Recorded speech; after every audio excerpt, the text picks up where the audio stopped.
Vous avez dû certainement remarquer ces lignes droites sur la carte de l'Afrique. Et vous vous êtes peut-être déjà demandé comment se fait-il que des frontières géographiques puissent être aussi droites?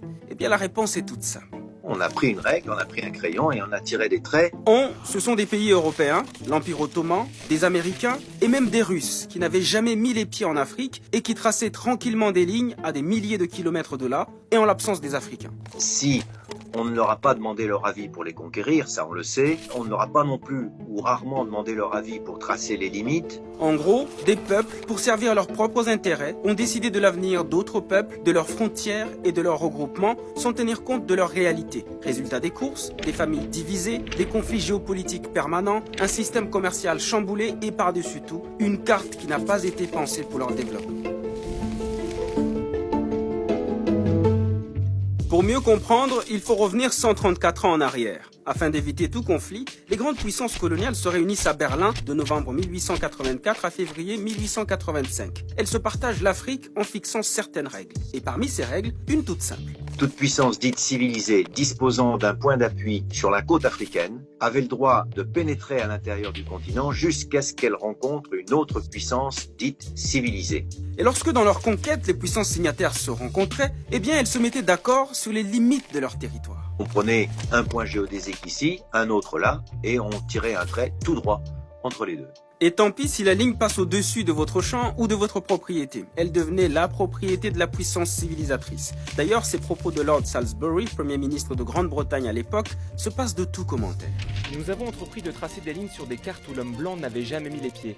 Nous nous sommes distribués des montagnes, des rivières et des lacs, à peine gênés par ce petit obstacle que nous ne savions jamais exactement où se trouvaient ces montagnes, ces rivières et ces lacs.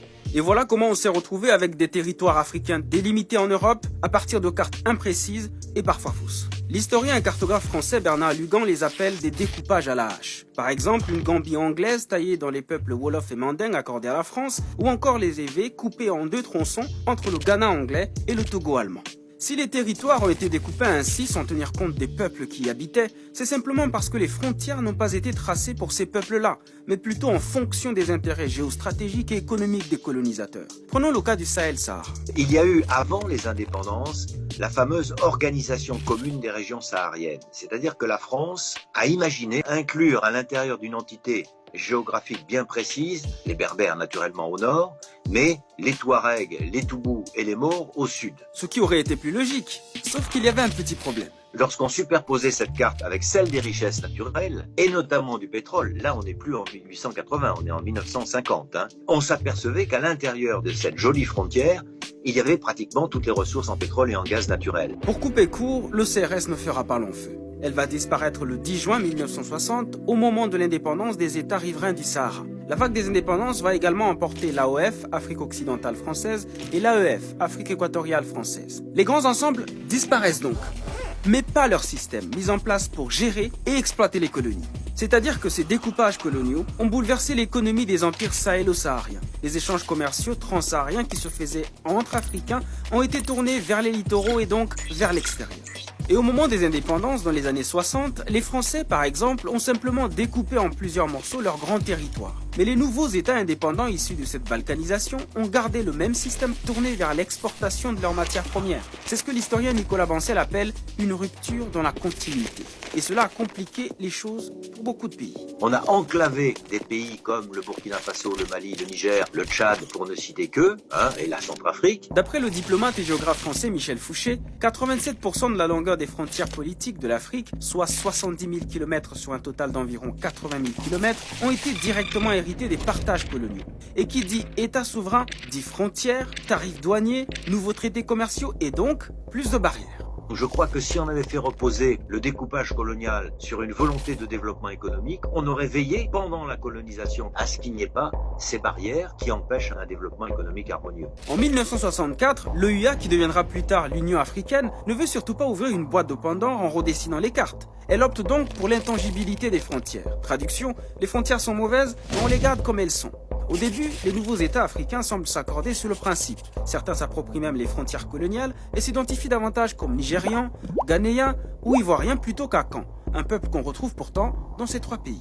On aurait pu par exemple décider de tracer un pays qui s'appellerait la Canite ou peu importe, je ne sais pas, à l'intérieur duquel les gens parleraient la même langue, un peu comme on l'a fait en Inde. Mais on ne l'a pas fait. Les frontières ainsi tracées ont divisé des groupes consanguins, les éloignant de leur territoire de rituels, de culture, de chasse et de pêche. Plus de 177 peuples ou groupes ethniques se sont trouvés éparpillés à travers plusieurs États. S'ensuivent des conflits de contestation de frontières aux aspirations indépendantistes. L'auteur Robert Waters en dénombre une trentaine. Prenons par exemple les Touaregs dans le Sahel. Il aurait été tout à fait loisible aux autorités de l'époque, notamment lorsqu'ils ont fait la première grande république du Mali, de tracer pour les Touaregs, par exemple, pour eux, ce qu'ils revendiquaient, la fameuse Azawad. Mais cela aurait-il empêché pour autant les conflits actuels et les divers mouvements armés? Pas si sûr, car plusieurs autres facteurs complexes entrent en jeu. Christian Bouquet cite notamment les politiques des présidents qui se sont succédés, l'échec de la transition démographique, le réchauffement de la planète ou encore les ajustements structurels. Même l'ONU constate un échec de développement généralisé des pays africains. In each case, it is about exclusion. It is about, root causes where you have young people that have no hope, where governance structures are not working. Plus de 50 ans après la décolonisation politique, l'heure est peut-être venue de décoloniser aussi les frontières. 2, 3. Le 7 juillet 2019, les pays membres de l'Union africaine ont lancé à Niamey la ZLEC, la zone de libre-échange continentale africaine, ce qui fera de l'Afrique le plus grand espace commercial au monde, selon le président nigérien. Un marché de 1,2 milliard de consommateurs actuellement, et ça sera 1,7 milliard de consommateurs en 2030, ça sera 2,5 milliards de consommateurs en 2050. Un vieux rêve qui se réalise. À défaut de redessiner les frontières politiques, l'UE veut ainsi faire d'ici 2063 ce qu'aurait peut-être dû faire son ancêtre l'EUA en 1964, c'est-à-dire faire sauter les frontières économiques. Une année à peine, le nombre de signatures est passé à 52. Et avec la signature du Bénin et du Nigeria, nous sommes à 54 sur 55. Donc la presque totalité des membres de notre union. Mais signer des accords, c'est une chose. Les ratifier en est une autre. Et surtout, les appliquer sur le terrain, voilà le plus grand challenge. Ce serait un autre débat, la ZLEC, mais là, si vous me permettez, on n'est pas sorti de l'auberge. Mais c'est un pas tout de même. Et certains chefs d'État, comme le président rwandais Paul Kagame, y croient plus que jamais. We are going to deal with these problems effectively until we work together, because some of the problems cross borders. And we encourage and subscribe to regional integration and continental integration.